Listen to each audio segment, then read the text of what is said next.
And here we go.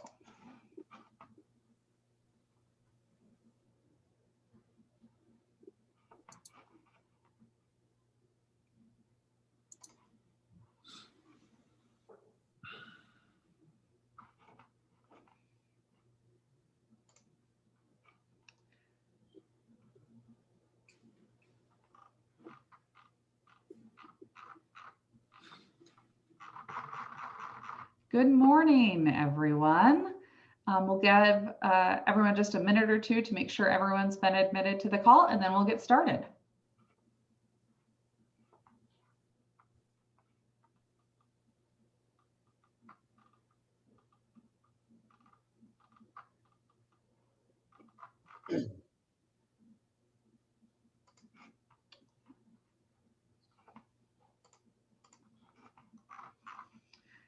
Okay. Well, let's get started. Thanks everyone for attending the February town hall. I'm pretty excited about this one to have Ryan Dougherty here to present. But let's get started.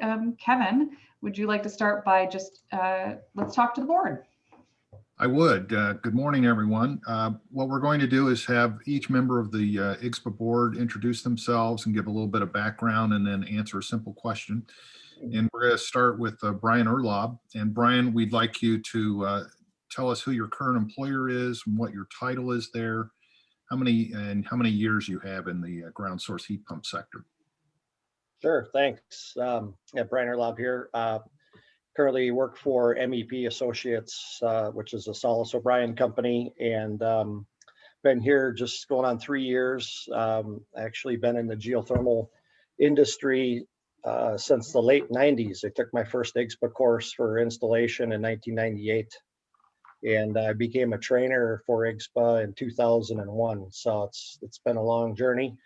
Been involved, in the industry for a long time, and been with IGSHPA for a long time. I was heavily involved in training and a lot of committees, and I was at the meeting for IGSHPA 2.0 and participated in the roundtable groups for a week. When IGSHPA 2.0 was developed and rolled out with kind of the new format of how IGSHPA was going to be involved with OSU, et cetera, and now I guess it's IGSHPA 3.0. I don't know what we're calling it, but anyway, excited about, the future. Really the reason why I'm, I guess, were you going to ask another question, Kevin, or Mike? You're leading into it. Go ahead, Brian. Okay. Yeah, thanks. So, when they asked me to be part of the board, I obviously accepted because I've been, invested in IGSHPA for a long time and want to see the success of IGSHPA and the industry as a whole. And IGSHPA plays a vital role in the industry, and so we need IGSHPA to continue, and we need IGSHPA to be one of the driving forces in the industry. And training is obviously, as everybody knows, so critical in our industry, and as well as standards. And so IGSHPA is just a key cog in that entire process in the industry, and so I'm excited to be a part of it. I'm looking forward to hopefully making positive changes, and hopefully the industry and our members will see positive changes, and really what we're about now, and trying to move this thing forward. So that's all I have to say. All right, thank you, Brian. Move on to Darren Beller. Darren, you want to give us your current employer, your title there, and a brief summary of your experience in the ground source heat pump sector. Sure, Kevin. Thank you. Darren Beller, currently president of Air Product Supply. We are a manufacturer's rep and wholesale distributor for geothermal equipment, and really kind of all things geothermal, piping, grouting, anything that has to do with the geothermal. Really kind of got started in the geothermal industry as an installing contractor in a family business back. Really, the business started in '75, the year I was born. So really, as long as I can remember, I've been kind of playing with the geothermal, and kind of just grown up with it, all about it. Really, all in Oklahoma has really been the primary focus of my journey. Moved into the wholesale distribution side in about 2007. Currently, have just been playing that role, just developing geothermal in our area, continuing to try to grow it and advance it the best that I know how. And when asked if I wanted to be part of the board at first, it was, why would you want, me just a distributor and those things. And I think it was just an opportunity for me, at least, to give back not only to an organization, but really the industry as a whole, that for so many years has been good to me and my family. And so I hesitantly said, yes, let's do it. And I've been pleased about the diversity that you'll hear in this group of all aspects of the industry are going to be well represented. And so I'm proud to be a part of that. I'm excited about the journey and all the tasks that we're going to have to overcome, but I'm excited about it. I've been truly impressed with the board's, really their eagerness to serve. And I think that was Kevin's question, is you would serve on the board. And I think that's the key word, is not really what we're going to try to gain out of it, but what all this knowledge that hopefully we have that we can give back to the board. So certainly I hope that's what you guys will hear and kind of understand about us, is really trying to serve the industry and the organization the best that we can. So thanks for your time. Thank you, Darren. Jason Cullum, the same spiel, only unique to you. Your current employer, your title there, and a brief summary of your involvement in the ground source heat pump sector. I'm Jason Cullum with Ground Loop Heating and Air Conditioning. We're an residential installing contractor in the Mid-Atlantic area, Maryland. We do mostly residential, a little bit of light commercial. I'm the vice president currently, and I have grown up in the industry. I'm a young guy, but I've been doing this my entire life. As a child, running service calls with my father. My whole life is geothermal. Everything I have, everything has always been about geothermal. And I'm very excited to be able to shape policy and to kind of give back a little to an industry that's given me a lot, and hopefully advance it for my kids in the future. I'm excited that as an installer, we kind of have our own knowledge. As Darren talked about, it's a very diverse group that we have on the board. And I'm excited to bring our own personal experiences and knowledge to the board. Very good. I think that answers the question that I was going to pose as well. So we'll move over to Tim Wright. Tim. Yeah, good morning. Thank you, everybody, for taking time to join us today. Tim Wright with Enertech Global, Vice President of Sales, and I've been with the company going on be 10 years this year. So we've had a lot of fun in this industry, but love the industry. And that's what I have so loved about this. As you've heard Darren and Jason talk about the diversity, what I love is the humility. The humility that everybody brings to this board is it's all about the industry first. We leave our company logos at the door, and truly we are here to serve. We have been tasked to create this incredible movement, and I do believe this is a movement moving forward. So super excited to be part of the board. Kevin, you want to ask the question, or do you want me to roll on? Well, no, I'll ask the question, and that is, what motivated you to serve as a member of the IGSHPA board? Wow. Yeah, great question, Kevin. So what motivated me was just the fact that this is what we do. This is our industry. In order to continue to see this move forward, I think everybody on this call, either on the board or on the call in general, is disappointed that geothermal is still only less than 1.5% of the total HVAC industry. We're better than that. And I really do believe that with kind of the stars aligning right now, as we look at decarbonization, this is an opportunity. As I said, this should become a movement now as we move forward. So, asking all current members, asking all future members to be able to join in. As Jason said, we are here to do nothing more but to serve and remove roadblocks and remove hurdles and get the training back up and going again, because we've got so many amazing professionals in the industry that have trained.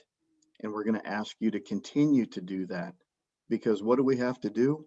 it's looking after the next generation. As Jason said, he's one of the young guys. I'm glad he's one of the young guys. We need more young people coming along.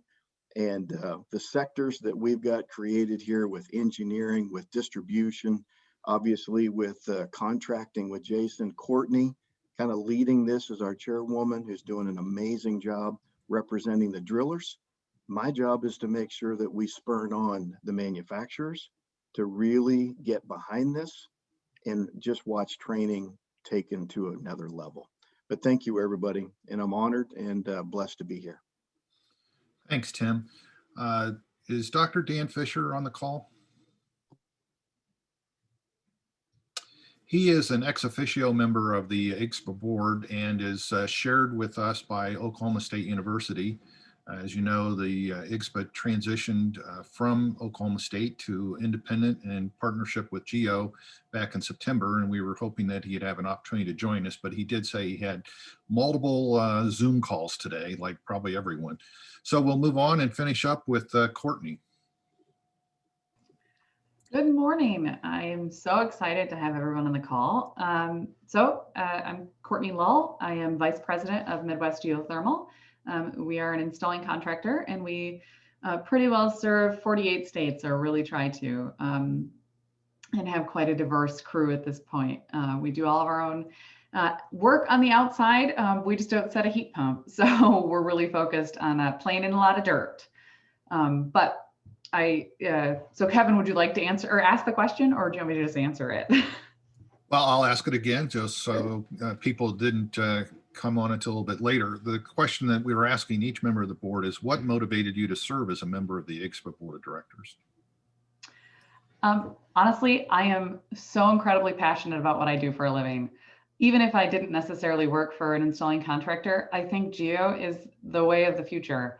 I think of it so much even less about payback, but honestly, I love it for comfort. I think it's way more comfortable than a traditional system, even in my home and my office. And I love the optics of it, that there is nothing to see. We can bury it and no one has to be the wiser. And I think that's just incredible. And then to serve on the board, I'm so passionate about making sure that this is an association that serves its membership, and to be given the opportunity to do so was huge, because with a strong association, we all get to sell more boxes and drill more holes and spread this just amazing technology as far as we can. And I think that there are just some amazing people and personalities within the membership that I can't wait to get to meet everyone, and really hope that through things like this town hall or other initiatives, feel free to contact any of us, but I look forward to just seeing what this organization can be as we continue to move forward. So I would say right now, if anyone has any questions, please feel free to type those in the chat. Kevin is taking a look at those and we'll ask those questions. But I think it's an easy segue to go right into Ryan Dougherty here with GeoExchange to talk to us about what's going on the legislative front. Well, thank you so much, Courtney, and welcome everyone. I see so many familiar names and faces on the Zoom right now, so it's really gratifying to have everyone together in this second IGSHPA town hall. And I just want to give a shout out to the IGSHPA board. It's been really, really great working with them, in particular their chairperson, Courtney, who I'm lucky to call a colleague and a friend, and is really somebody who I find to be inspiring. Her passion for this industry is absolutely infectious, and I think IGSHPA is going to be well served by her leadership and that of the board. So my name is Ryan Dougherty. I work for the Geothermal Exchange organization. I think probably most of you know GeoExchange, and probably many of you know me personally, but if you don't, GeoExchange is really the voice of the industry that's focused on sort of four key pillars. First and probably foremost among them is advocacy. We maintain a fairly significant lobbying presence in Washington, D.C. We're very active on Capitol Hill. When the tax credits lapsed in 2017, the industry was in many ways rocked back on its heels, but we activated it in response to that crisis and really leveraged our partnerships in the halls of Congress in order to remediate it and gain further footholds and recognition. We're focused on public outreach, not only to elected officials, but to energy policy stakeholders around the country. And that is a mission that has paid dividends in recent years. We're also focused very much on partnerships and forging and strengthening partnerships. We had historically worked closely with IGSHPA. In 2018, I went to many events and conferences and presented with leadership of IGSHPA in a joint fashion. And I think in many ways that what was going on in 2017 and 2018 was this re-strengthening of the bond between IGSHPA and Geo. And none of us really understood or comprehended at that point what the future held, but it really kind of laid the groundwork for where we are today. Finally, we're very focused on consumer awareness. Tim Wright mentioned the very low penetration of the technology, but we're getting beyond that. There's a number of barriers and impediments to a more broad scale adoption of the technology. One of them is consumer awareness, and we are doggedly attacking that barrier. I mentioned our work in Washington, D.C., and I was elated that Christmas this past year, Santa brought a nice present for the industry. It was actually the 27th or 28th of December when President Trump signed that major budget and economic stimulus package into law. And it did give the industry a bit of breathing room. I'm sure you're all probably familiar with the federal tax credits. They're very important when it comes to promoting and sort of underpinning this technology, and it really causes consumers to recognize the benefits of the technology and see that the federal government in its eminent wisdom is supporting geothermal. So the credits which had begun phasing out are still continuing to step down, but we've got a nice window now, a bit of breathing room to plot our next steps for the future. So the credits, same as last year, are once again 26%. They'll be 26% next year. They will step down to 22% the following year, and then they will expire in 2024. The commercial credit, which is at 10%, will stay flat through 2023, after which point it is set to expire. And there, while the credits themselves were the focus of a lot of attention, after this package was signed into law late last year, there are a number of other important provisions in the bill that geothermal professionals ought to be aware of. This particular slide points to a provision in the law, section 179D, energy efficient commercial building deduction. It surprises me how many commercial geo professionals I encounter who don't really know about this credit or maybe don't understand the impact of it.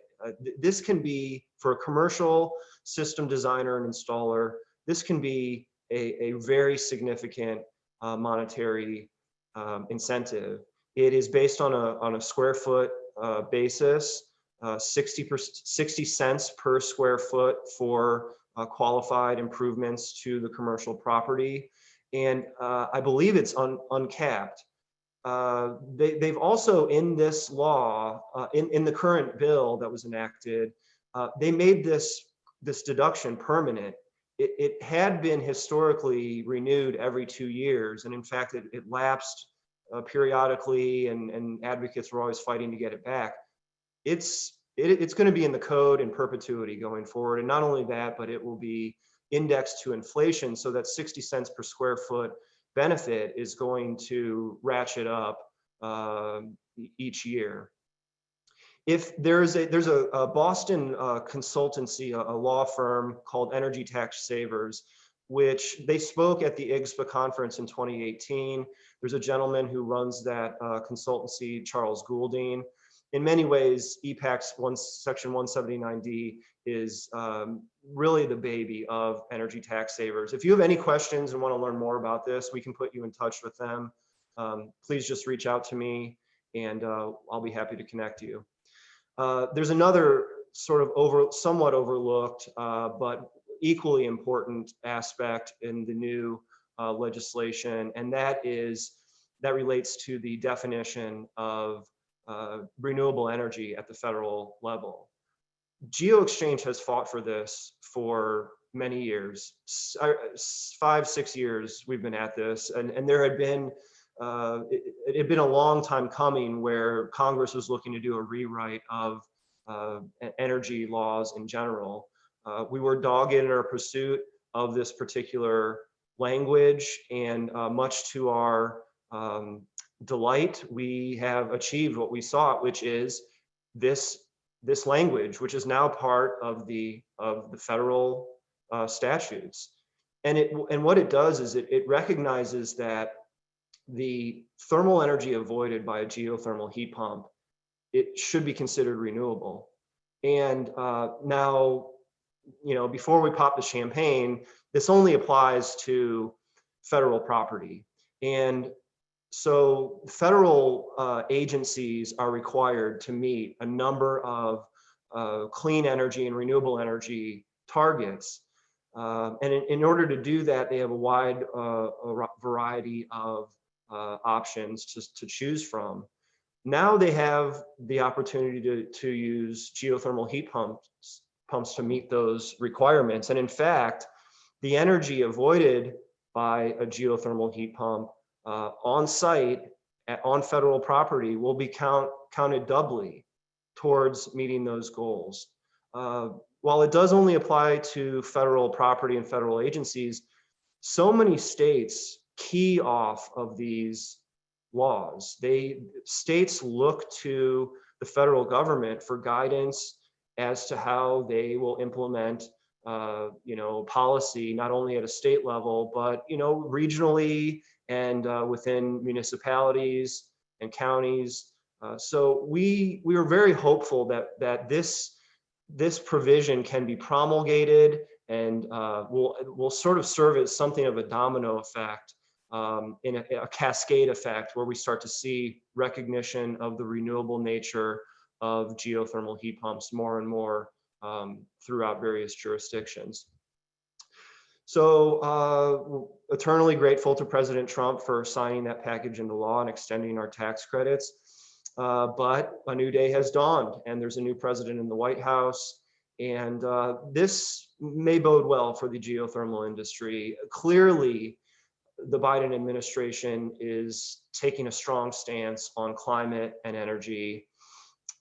Just a week or so ago, President Biden signed a number of significant executive orders aimed at climate and energy. They did various things. Many of them were kind of lofty, sort of visionary type things with not a lot of specifics. For instance, one of the executive orders directed the White House Office of Science and Technology Policy to produce a report on exactly how to achieve certain targets and goals. And we are dead set on influencing the Biden administration, all of the executive agencies, and really educating them about geothermal heat pumps and the potential for them. There have been dozens of high-level appointments that have been made in recent weeks. Gina McCarthy was named as the White House climate czar. We are in the process of getting a meeting set up with her and her staff. But it's not only it's not only the EPA. It's other agencies like Housing and Urban Development, the White House Economic Council. On and on, that that we are seeking audience with in order to really inform them about the potential. There is a real growing recognition that buildings are going to be key when it comes to a clean energy future. And we really want to impress upon the administration and Congress, for that matter, the importance of focusing on buildings. The U.S. Department of Energy is a key partner in this. We have a very strong relationship with the U.S. DOE's Geothermal Technologies Office. In 2019, they released a report called the GeoVision study. And if you're not familiar with this, I urge you to please familiarize yourself with it. This is a foundational document. And what the federal government has done here is they have given us a roadmap. They want to see 28 million geothermal heat pumps in homes by 2050. It's a lofty goal. That's a 14-fold increase in current existing installed capacity. But they have told us what needs to happen. It's working with stakeholders in government and in the private sector. It's by knocking down barriers like low consumer awareness. It's focusing on building decarbonization and things like that. So we speak to DOE on a regular basis, and they're pretty excited about what they're seeing and the potential they're seeing from the geothermal heat pump industry. We don't want to let them down. We want to hit that target. So what's next? Well, we took a week to celebrate after Christmas, after the 27th when the credits were extended, but a week was about all the time we had to celebrate and relax because the iron is hot and now we need to strike. We probably have, a couple years here, prior to the step down of the credits, but even more than that, we have 2 years where there is unified Democratic leadership, both in the legislature and in the executive branch. And we know that the Dems want to do something big on climate. One of our key objectives in Congress is to get parity with solar. We're already taking steps. We've already, last session, in the last Congress, started laying the groundwork for this to happen in this current 117th Congress. The fact that solar, and God love the solar industry, they've been great partners in Washington. We work very closely with SEIA and other solar industry stakeholders. But they have a much sweeter deal than the geothermal industry does. This is the Internal Revenue Code, Section 48. This is the energy. This is right at the beginning of that section, that provision, and you can see the disparity.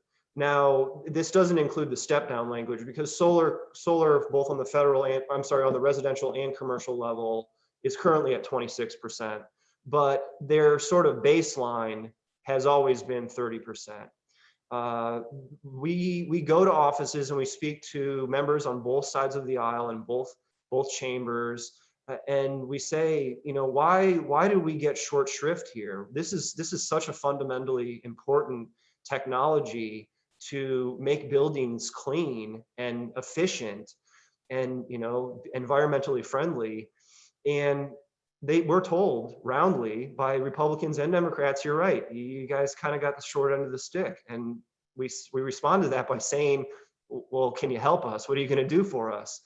And so we have a number of champions who have pledged to help us file language and other legislation that will resolve this and bring us into parity with solar. Because it was my friend Bob Wyman who years ago said this industry is hamstrung and it's never going to gain the real acceptance of Wall Street and private investment until you have commercial parity.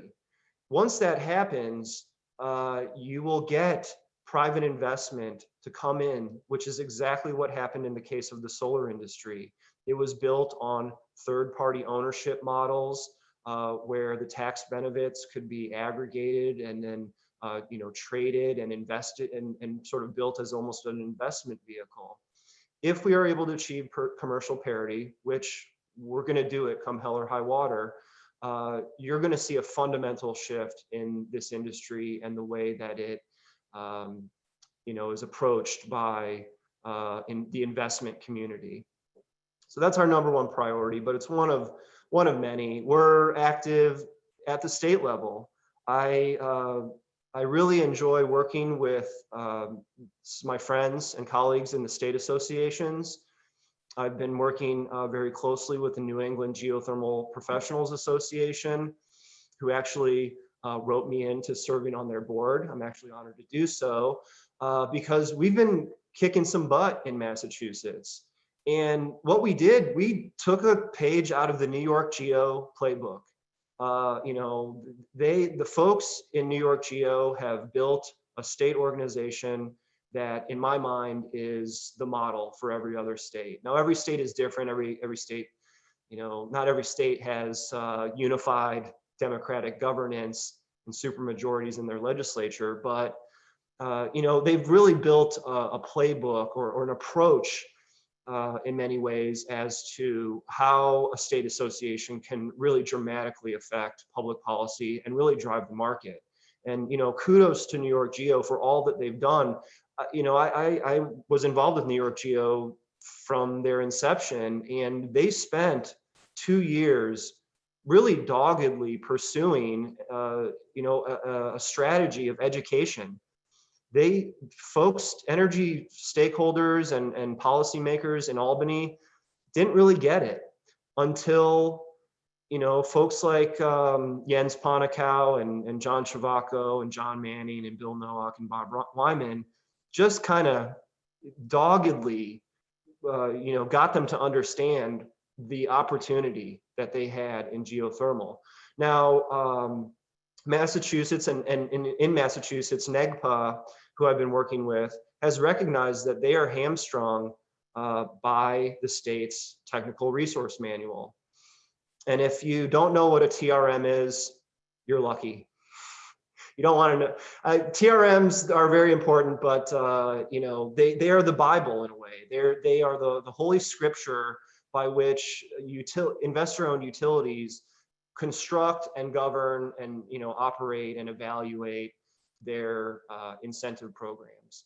And unfortunately, when many of these TRMs were developed, the geothermal heat pump industry was not at the table. And that's reflected in this little table that is on this slide. Currently in Massachusetts, in the eyes of the regulatory body and in the eyes of the utilities, air source heat pumps and ground source heat pumps, they work the exact same way. They have the same efficiencies, they have the same estimated useful life, and therefore, why would anyone put in a geothermal heat pump? We're fixing this. We just got a report. This table is actually from a report which came out last week that was done by the utility consulting firm DNVGL. And they have proposed a number of changes. And some of this is modeled on the work that we did here in Illinois. If you look at this table, you see how Illinois is broken out into the component parts of a geothermal system. So when the TRM contains an algorithm, it's a calculation, a savings calculation. The total resource cost test is what it's generally known as. And that calculation basically gives a thumbs up or a thumbs down to whether a utility can do a program. And in a state like Wisconsin, where you only have a 15-year life for the equipment, it's usually thumbs down.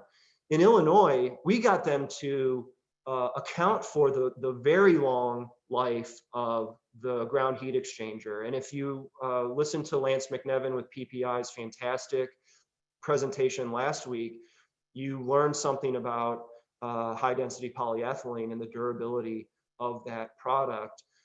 I would say 50 years is maybe the low end, but the fact that we got 50 years into the Illinois TRM is a huge accomplishment. And in DNVGL's recent report, which is going to inform the process for revising and updating the Massachusetts TRM, they included that provision, a breakout for for 50-year life of the ground heat exchanger. There's some other things we kind of need to work with them on, but you know, that's the New York model, which is to doggedly be persistent within these avenues, in these forums where policy is being crafted. You need to be seen, you need to be visible, and you need to be persistent. And that's exactly what we're doing in Massachusetts and in other states around the country. I should mention, if anyone on this call is interested in learning more about TRMs and how to get engaged, I know I've spoken to Pennsylvania Geo about this at some of their recent meetings, and we're sort of starting to put together a bit of a strategy on TRMs. Please reach out to me. I know more about this stuff than I would like to, and less than some of the people who I see on this call who are smarter than me. But we've got a great strike team that can address some of this stuff in your state, so let us know. So moving right along, I'm really excited to tell you all about a recent initiative that we're undertaking, and that is Geo for Co-ops. And this smiling gentleman that you see there is he's someone who's become a friend of mine, and he's a great colleague. I really enjoy working with Jim Sayers. Jim worked for Corn Belt Power in Iowa, major generation and transmission rural electric cooperative, for about 30 years. He recently retired, and I'd seen Jim present at numerous beneficial electrification league and co-op events, and there was something about Jim that he was just so engaging, and he really always got me excited about the concept of beneficial electrification, and knew he was retiring. And I thought maybe we can recruit this guy. And we were successful in that. And Jim is Geo's cooperative engagement coordinator. He's a certified co-op communicator, and he has brokered some great exchanges and dialogues amongst various co-ops. If you work with rural electric cooperatives in your service territory or where you operate, please reach out to us. Jim's email, I should have put it on here, is jim@geoexchange.org. We would be thrilled to do a webinar. We've got a great one in the bag that we can fine tune and tweak for any co-op audience. But what we've seen over the past, I don't know, 10, 15, 20 years is this fade. It's a bit of attrition. You know, the Geo champions at the co-ops, they retired, and there's a new crop of professional co-op professionals, and you know, maybe they don't know about Geo. I think there's a lot of fixation on electric vehicles and fiber and kind of new shiny things that may be important to their business model, but many folks may have forgotten about or don't recognize what a co-op program that involves geothermal heat pumps can do for you know, peak reduction, base load, you know, building and things of that sort. So just want to make everyone aware of this new initiative. We've got a lot of exciting events planned for this year. We are, I mentioned co-ops, we're fostering new partnerships. And just this year, we became an associate member of the National Rural Electric Cooperative Association. We're going to be doing some events with them later this year. We've been working closely now for a few years with EPRI. If you don't know the Electric Power Research Institute, it's a research body that really serves electric providers, but really primarily investor-owned utilities. And I remember just spending much of 2018 beating it into them, constantly calling EPRI and begging them to, you know, give geothermal heat pumps a little bit of play at their big electrification event in Long Beach that year. And I think they got irritated enough with me that they relented.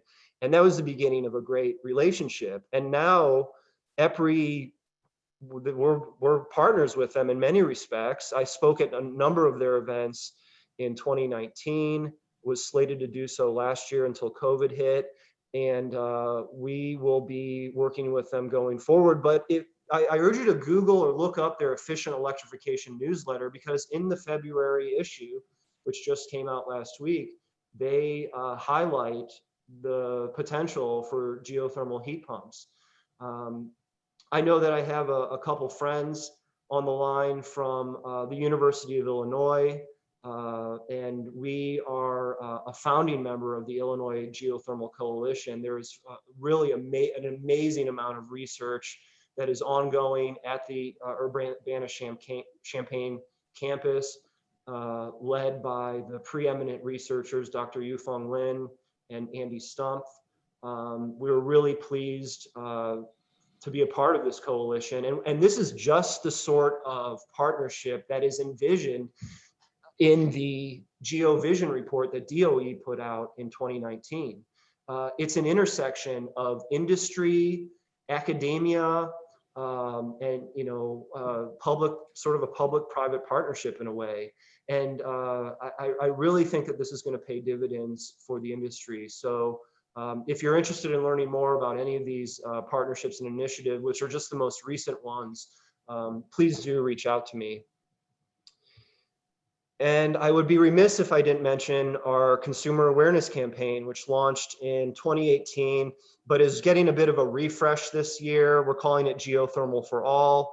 You can go to geothermalforall.com and learn more about it. But actually, I would urge you to go to YouTube and type in Geothermal for All, because you can see some great videos with this goofy guy with the fanny pack and some of the folks that he meets on a tour across the Midwest, spreading the gospel of geothermal.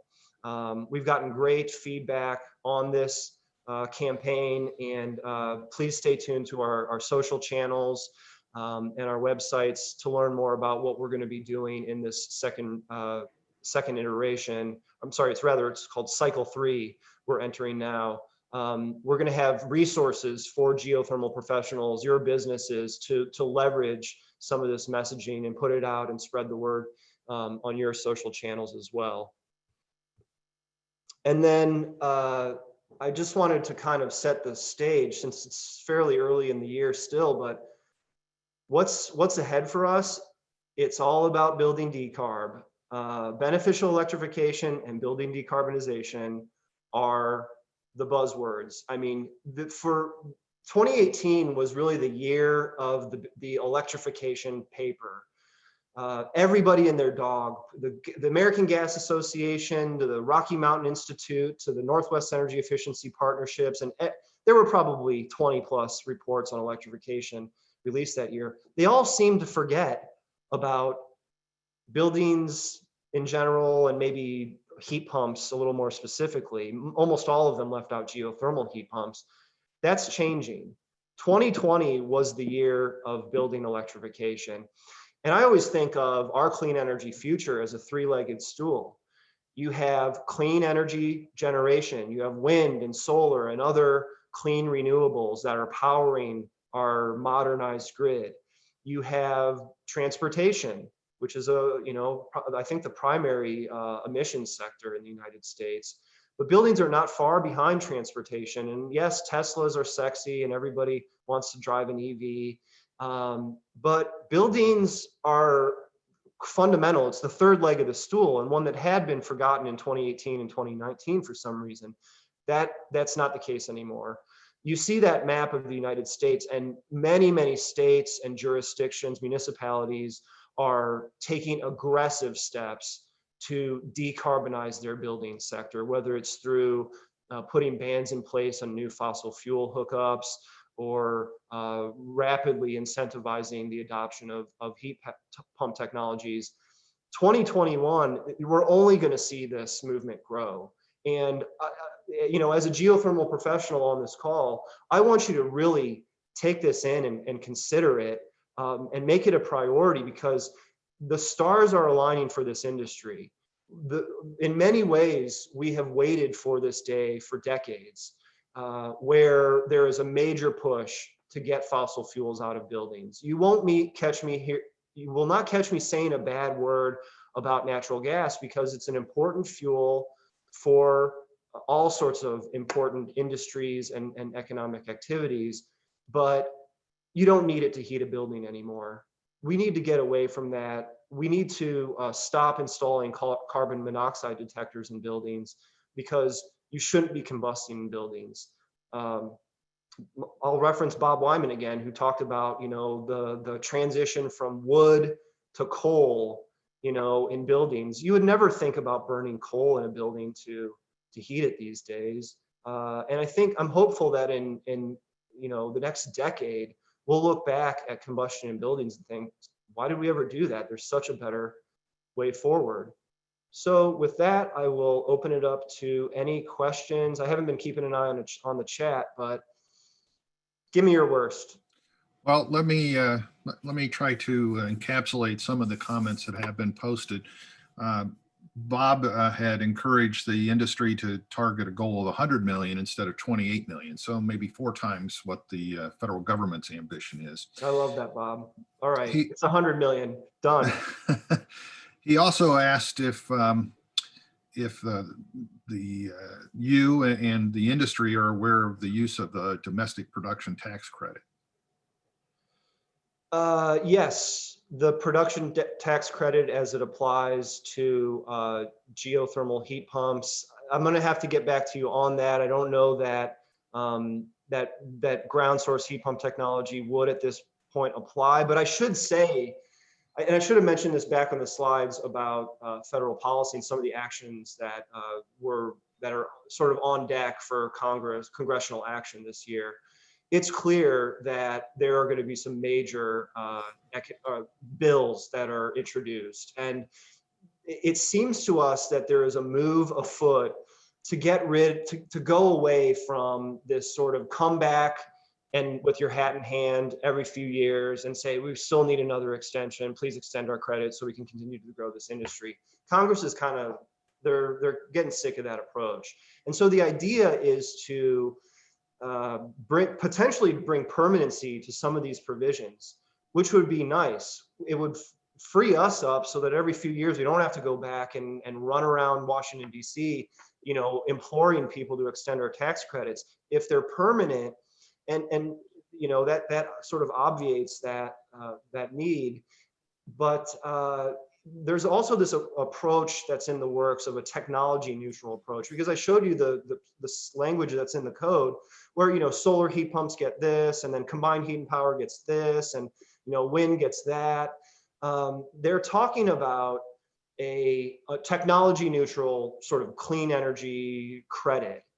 And it's really easy if you're a producer, if you create kilowatt hours of electricity, you just say, hey, you get this much for every kilowatt hour produced. It's much trickier when you're talking about thermal energy, and it's harder for the statute to just give a one size fits all approach to a technology that is both capturing BTUs and then rejecting them another part of the year. But the good news is we have impressed upon the key stakeholders, both members and staff at House Ways and Means, that we're special and we deserve special recognition in the code as a thermal energy technology. So stay tuned. We're laying the groundwork right now. There's a lot of thank yous that we're currently sending around to our champions who have stuck by us and really kind of been boosters for us over the years. And we're introducing ourselves to a number of new members and new staffers who have just been assigned to various committees. So I think that sort of answers your question, Bob, but. Well, let me just add some clarity. He wants everyone to understand that it's his belief that the domestic production tax credit still applies for geothermal installers and designers. Obviously, almost everyone on this call probably could be taking advantage of that in some form or another. He also wonders if efforts are going to be made to make sure that the upcoming Office of Science and Technology report on technologies reducing climate impact will touch on geothermal ground source heat pumps as well. Yes, and I mentioned OSTP's report when I had the slide on Biden and some of his executive actions. Yes, we've already got requests in to meet with OSTP. They need to point to the potential for geothermal in that report. So yes, thank you, Bob. You got some kudos to pass along to the New England group that they're really doing a great work, and your contributions from Geo have been very helpful. Believes that they're on the cusp of a dramatic change in the position of utilities and energy efficiency operations. Bob also shared that the key to winning the game, at least in New York, and probably would be in other states, I'm kind of paraphrasing, is that you have to be in the game. You can't be on the outside looking in or being wishful. That in their experience, Bob's experience, he's finding that in the few states where they are in the game, the industry is in the game, that it's much easier to make progress than it is if you were on the outside, and it's actually easier than they may have expected prior to that effort. Can you relate to that, Ryan? Oh yeah, truer words never spoken. It's all about being persistent. You know, and all credit to New York Geo and what they've achieved. As I said earlier in the broadcast, you know, they've kind of developed a grassroots model for influencing policymakers and legislators. And we don't, every state's different, but we don't need to reinvent the wheel. The playbook's always kind of the same. You've just got to get in there and start cultivating relationships and getting your seat at the table. For so many years, geothermal, we were just kind of not chasing our tails, but we didn't really have you know, a voice at the table. And I think that's changed significantly in the last several years. We're much more recognized, and you know, people pay attention to what we have to say because the proof is in the pudding and the systems work. So yeah, if there's individuals who are connected to state associations, or maybe your state doesn't have an association where you're active, we would be interested in having a conversation about starting something up, or just helping you pursue an advocacy campaign, you know, in whatever form and fashion it might be. We're pursuing that in Iowa right now. You know, the solar industry in Iowa is pursuing tax credits in this current legislative session, and we're trying to kind of nudge our way in there to be included in that bill. So there's a lot of different paths to success, but as Bob said, you've got to be involved. Jack suggests that maybe the industry needs to start talking in terms of kilowatts instead of BTUs. He thinks it would be less confusing to people. And he cites the example, a 4-ton residential system draws approximately 4.6 megawatts in a given month. Any comment on that? Yeah, I think that's a great point. You know, I think that we ought to do a better job of presenting our case in a way that the recipient of that message understands. Because you know, BTUs might make sense in one venue, and KWH might make more sense in another venue. But it's an outstanding point, and you know, this goes to, you know, some of the conundrum about ratings and you know, SEER and, you know, HSPF and that, where sometimes we get short shrift because there's sort of a lack of comprehension and a real sort of a uniform approach to judging heating and cooling technologies. So great point. Tom asks, why don't we target the DOE to push to update their efficiency standards? And he goes on to say, if minimum SER is 13 and 80% AFUE furnaces with pushback due to replacement, then let's pick our fight and make Geo the standard for new construction. Yes. Yes, we're going to work on that. All right. That's spot on. I mean, it's crazy that, you know, I don't want to say that the game's rigged, but it's all about the influence of industry on public policy. And the mainstream sort of conventional manufacturers, the air source industry, they've been very, very successful because they are able to hire, you know, an army of experts and advocates to go and just work the system, you know, and they're not, I don't think they're doing anything unethical. They're advocating for their industry's perspective, but we need to compete on that level. Jack makes the observation that buildings account for more primary energy, 40%, which is more than the transportation industry. Our Okay. industry will be the answer for utilities that are being mandated to reduce their carbon. Yes, that's right. Okay, yeah, primary energy. Thanks, Jack. I know you've always got that one in your back pocket. I think when it comes to emissions, transportation slightly higher, but yeah, it's essential. Thanks for popping in, Jack. Kevin Chisholm shares that geothermal districts in Massachusetts are just starting. I don't know if there's a comment that you can relate to that or not. Oh yeah, I mean, it was in 2018 at EPRI's event that I met the one and only Zainab Magavi with Heat, and you know, she and her colleague Audrey Schulman have been an absolute force to be reckoned with. You know, I remember fondly putting them in touch with the Gray Edge group, and you know, the rest is history. I mean, it's amazing to see this journey that Massachusetts has embarked on. You know, there's a lot the industry very much needs to be at the table and focused on how they're doing this, but it has snowballed into this thing that is so much bigger than I think anyone could have ever anticipated. That now you have Eversource, you have the regulator in Massachusetts blessing these pilot projects and saying, yes, go show us that this works. Go show us, you know, how it is going to be done. And I think there's a lot of ways to skin this cat when you start getting utilities involved. But I'm glad that we're now rising to the occasion as an industry and are, you know, we're there to help guide them and provide the subject matter expertise that these utilities and other stakeholders are going to really need. So that, to me, what's happening in Massachusetts is just the beginning. They're the tip of the spear. I've seen other regulatory filings that have, there are other investor-owned utilities like DTE in Detroit, other New England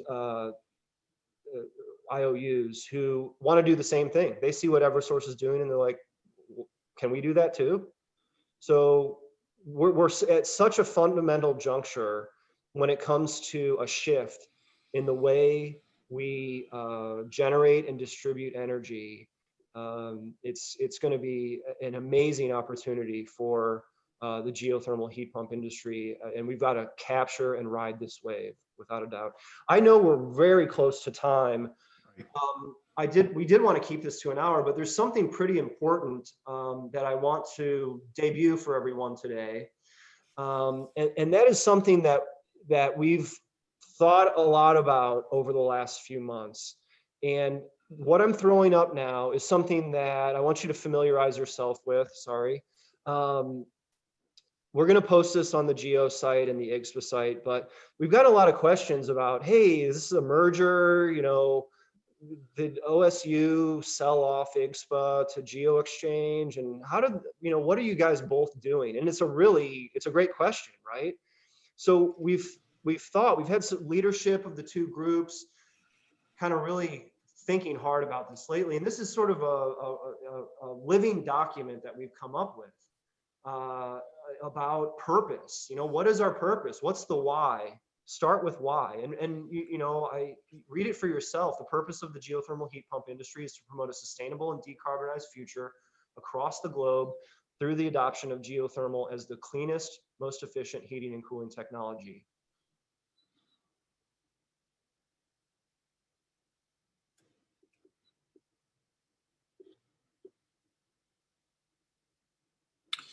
Well, I don't know if we lost Ryan or we lost everyone.